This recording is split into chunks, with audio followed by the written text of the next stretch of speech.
So it's the second year of me attending PAX, and we attended by train as we did last year. Feels like we're riding the Hogwarts Express, and I really like that. And it gives me a chance to play video games. Played a lot of Banner Saga and Night in the Woods, tried to finish those, but of course fell asleep because I get distracted quite easily on moving vehicles. And once we got to Seattle, really the first thing we did was go to the ID at Xbox Microsoft event, whatever that was called. And it was really cool getting to see all of the different technologies that they had. Lots of real-time, like crowd insight, kind of feedback kind of things that they were playing with. Facial recognition, obviously, I had way too much fun with that.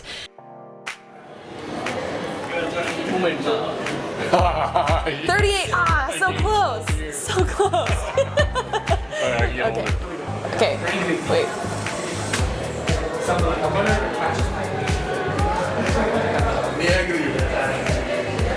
30, it's younger, dang it. That's fun.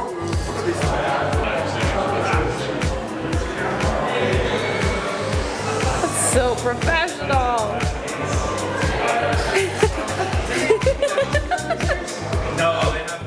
And of course, the best game at PAX, Solitaire! Just kidding.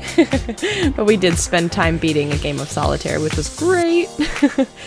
But of course, you know, we weren't there for the cool Microsoft Museum of History.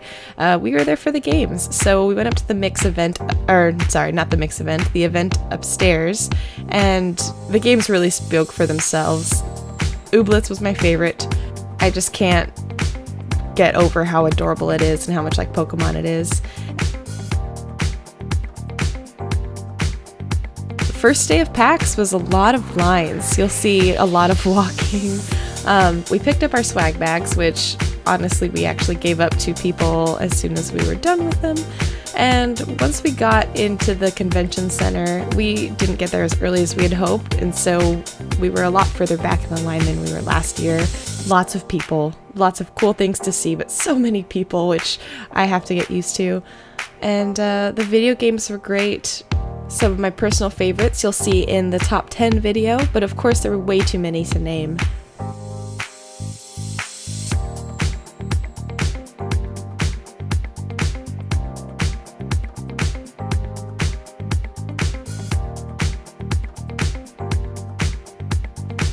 We tried to head outside every once in a while. We went down to Pike Place and looked at the market. Of course, we were interested in rocks. We saw some of the touristy things, you know, people standing as statues outside. But of course, the main focus was getting back in and going to games. And the second event of 3 that we went to was the Mix Indies event. And this was probably one of my favorites of the entire show. You can see it was really low-key. It had drinks. It was great. And then, of course, the next couple of days we're back in the expo looking at things like the PAX 10, the Indie Mega booth, and of course the AAA booths as well. It never fails to amaze me how many games there are and how many talented people there are making games. And some of the most fun I had at this event was talking to the developers, the composers, the writers, and seeing what their thought process was behind it, because it was just really neat to see what goes into making these games that we play all the time. And that was it for PAX. I hope you guys enjoyed the super quick visual breakdown. I obviously petered out the last couple of days just because I was really tired, but I hope you enjoyed it, and I will see you guys in the next video.